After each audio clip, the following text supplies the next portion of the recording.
Device Station here in Marietta, Ohio. You know, there's so much history around here. I believe this was the very first city founded in the Northwest Territories and Ohio, right? You're right. And it's also the site of a site, no pun intended, Surface Hippie with webmaster extraordinaire, Miss Pat Walter. Welcome. Thank you. It's so good to be hanging out with you today. It's fun. So when I was younger, Pat, there was a saying that been there, done that, got the t-shirt. I finally got the t-shirt. But you have been there, done that on this whole subject of hip resurfacing. Would love to hear a little bit of your story. How it started? Yeah. Bad hip, 2005. So bad I couldn't even walk into Walmart. What's a 61-year-old woman do that can't walk in Walmart? So we go to our local tavern where we go quite often to have dinner and a little drink. And I'm complaining I need a hip, but I don't want my bone cut off. Right. Scary stuff. And I don't want a dislocation. So this guy that's had a few too minis at the bar and go, Pat, you don't have to have it cut off. My girlfriend took me to California. I don't know, it was M. Stutz or somebody.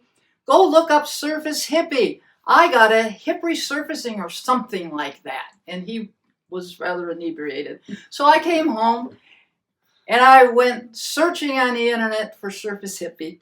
And I found the Yahoo group about hip resurfacing. So I thought, I like the sound of this, read a lot, talked with other patients that went to Belgium because my insurance wouldn't cover it here and I wanted hip resurfacing. So my ex and I flew to Belgium in 2006 and had Dr. De Smet do my hip resurfacing. I was on one crutch for, I don't know, just a week or two. And after that, no crutch, no limp. And I could deep knee bends at 6 weeks. So I had to tell the world. I knew it was important before I ever had my surgery. But hip resurfacing is something that the orthopedic doctors should tell you about, and it's not very well known and not very well liked. But my website over the last 20 years has helped that. A lot of people have learned about it, and a lot of people have had a hip resurfacing. Well, what a segue there, because I want to ask you about just that. You got the procedure done. How was your recovery, by the way, afterwards? Was it Easy. Everything you hoped it would be? Yeah, first night was hard because I was a little older. But, they put you right on, get you right out of bed, do steps right away. And I ended up using a walker, which was a no-no for the first night. Anesthesia really bothered me. But after that, it was mostly one crutch. If I was outside, I'd use two. But for less than a week or two, we stayed in Belgium a couple days for the follow-up because it was a 8-hour flight back. And they gave me a free upgrade to the bulkhead seat. So I had room to stretch. They took pity on me, which was really nice. They wouldn't do that today. So walk me through one quick question I have. How much did it cost to get a hip resurfacing in Belgium back then? It was much cheaper than today. Back then, if I'd have gone to Dr. Gross, cash price was like $25,000. But my ex and I, we flew to Belgium. We stayed at the Holiday Inn. Had the surgery at the hospital, paid the doctor and the device, and the total was $18,000, which went on my credit cards, and it took me a long time to pay off.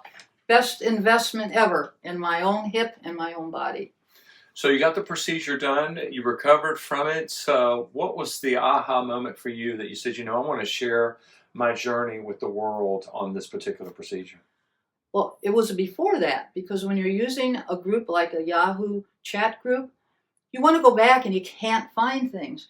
The search process on it's very hard. So I said, you know what? Why don't I take what's here and index it? Because there were a lot of people interested, and I knew more people were to come, so I started the website. And I named it Surface Hippie after the group. And it was basically an index of where people could find stories by the doctor they had, and they could come and they could talk to each other and find out just basic information about hip resurfacing. How much traffic have you gotten over the years through Surface Hippie? That's in the millions. It's almost 1 million per year. In peak time, when we had all the devices approved here by FDA, it was 1,500 unique a day. Now, compared to a big website, that's nothing. But this is 1,500 people who are interested in only this. Wow. And they convert normally to having the surgery after they visit it.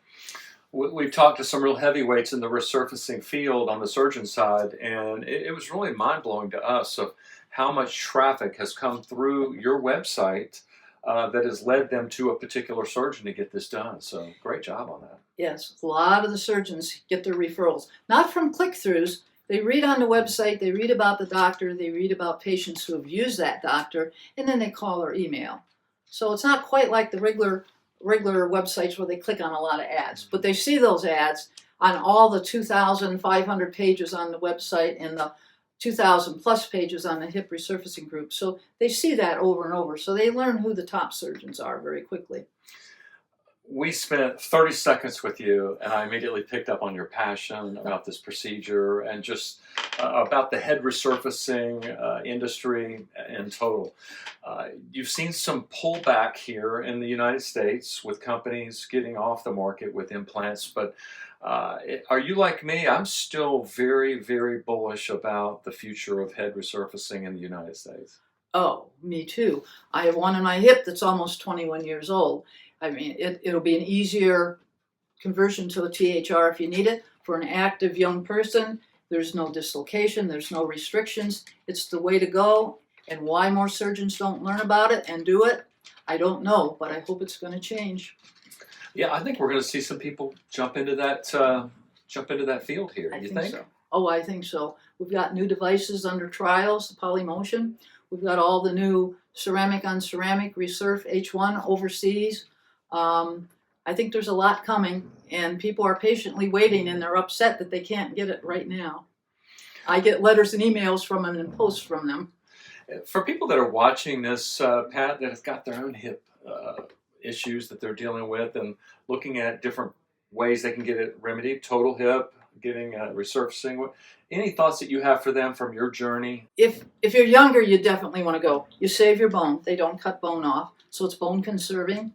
There are no restrictions. People go back to the service, to the military, to sports, and it's a perfect solution for them. It could be for you too. Surfacehippy.info. By the way, you're an amazing musician. Thank We you. got to hear her play the other day. You've got such a good touch Thank you. on the piano, and you've got a great touch on this website. Congratulations on what you've put together so far. What's next for Pat Walter? Staying alive a few more years and keeping that website going. Thank you. That's something we could all get behind, right? Thank you, Pat. You're welcome.